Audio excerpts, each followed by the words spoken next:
Assalamualaikum warahmatullahi wabarakatuh. Hai semuanya, pada video kali ini aku akan membahas mengenai tugas project based learning dengan judul Kegagalan Implementasi TQM Akibat Kepemimpinan dalam Jangka Pendek. Nah, topik ini itu penting banget loh untuk dibahas karena banyak perusahaan di luar sana yang ingin meningkatkan kualitasnya, tetapi tidak semuanya loh yang berhasil. Salah satu penyebabnya adalah kepemimpinan mereka yang hanya memikirkan hasil yang cepat tanpa memikirkan hasil jangka panjang. Jadi, pada video kali ini aku akan menjelaskan tentang pengertian TQM, contoh kasus nyata, penyebab kegagalan, dan juga solusi yang bisa dilakukan. Nah, sebelum saya memulai pembahasan, saya akan memperkenalkan diri saya terlebih dahulu melalui video ini.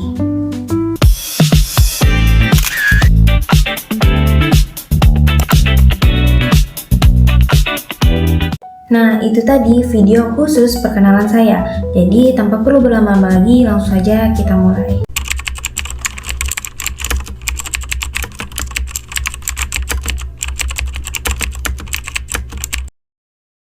TQM atau Total Quality Management adalah pendekatan manajemen yang berfokus pada peningkatan kualitas secara menyeluruh dan juga berkelanjutan. Nah, yang artinya kualitas bukan hanya tanggung jawab pimpinan atau satu divisi saja, melainkan ke semua anggota organisasi. Nah, tujuan TQM adalah untuk meningkatkan kualitas produk dan juga layanan, mengurangi kesalahan, meningkatkan kepuasan pelanggan, dan juga membuat perusahaan mampu bersaing.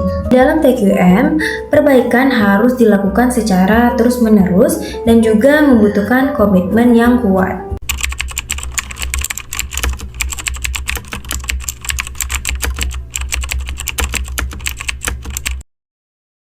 Nah, contoh kasus nyatanya dapat kita lihat dari Nokia. Pada masanya, Nokia ini tuh sebagai perusahaan handphone terbesar di dunia yang memiliki produk tahan lama, berkualitas, dan juga terpopuler di berbagai negara. Namun, ketika perubahan teknologi berubah menjadi smartphone atau layar sentuh, yang dimana Nokia kurang cepat beradaptasi. Saat pesaing seperti Apple dan Samsung terus berinovasi, Nokia tetap bertahan dengan sistem lamanya. Nah, kepemimpinan di perusahaan Nokia tersebut dianggap lama mengambil keputusan besar dan juga terlalu fokus mempertahankan keberhasilan di masa lalu. Dulu hampir semua orang punya Nokia, tapi sekarang namanya aja udah jarang disebut. Bukan karena mereka nggak punya teknologi, tapi karena cara mereka memimpin bikin perusahaan macet sendiri. Banyak bisnis yang mikir yang penting kita punya produk keren. Padahal yang lebih penting, bisa ambil keputusan tepat di saat genting. Itu yang Nokia gagal lakukan. Tahun 2010-an Nokia bukan nggak ngerti teknologi layar sentuh. Mereka udah riset, tapi keputusan diambil terlalu lama. Timnya bingung karena CEO-nya juga gonta-ganti. Bahkan internal mereka sendiri sebut, ini kayak berdiri di atas kapal yang kebakar. Mereka tahu masalahnya, tapi kelamaan untuk memutuskan.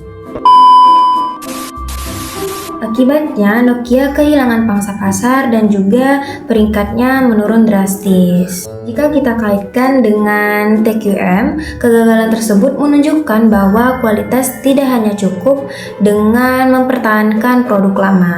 Perusahaan harus terus melakukan perbaikan secara terus-menerus dan juga menyesuaikan diri dengan kebutuhan pelanggan.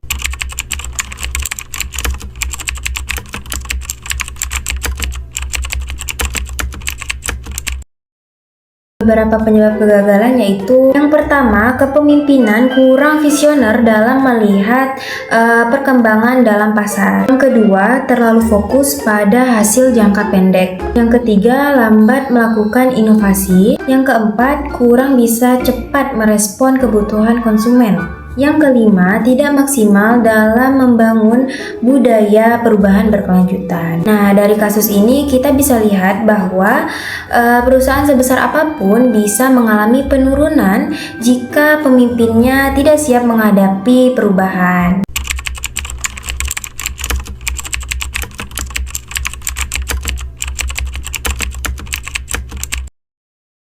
Agar hal ini tidak terjadi, maka perusahaan perlu menerapkan prinsip TQM dengan baik.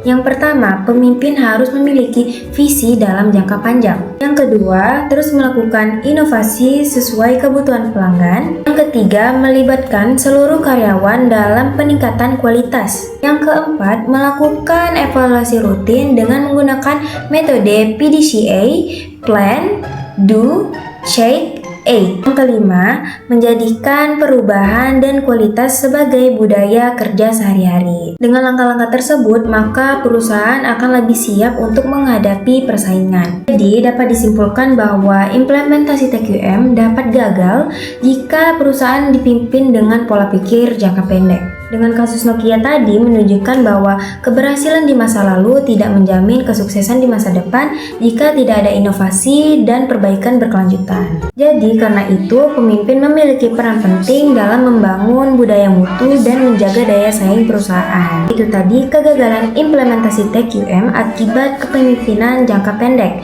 Sekian video penjelasan dari saya. Mohon maaf jika ada kesalahan kata. Wassalamualaikum warahmatullahi wabarakatuh. Bye bye.